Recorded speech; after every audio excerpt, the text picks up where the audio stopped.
Hello everyone, today we are going to learn basic Microsoft Excel tutorial how to move cells. So as example, I will create word in here, example, and we create again example. The next, if you want to move cells, you can select cells, click, hold, and then you can move into another area and you can release to move cells. If you want to move the two cells, like in here, you can select the two cells, click again, hold, and then you can move cells. Okay, you can select the cells, and then you can move into another area.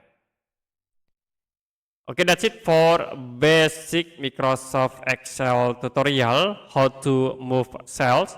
If you have any question about tutorial, you can comment below this video.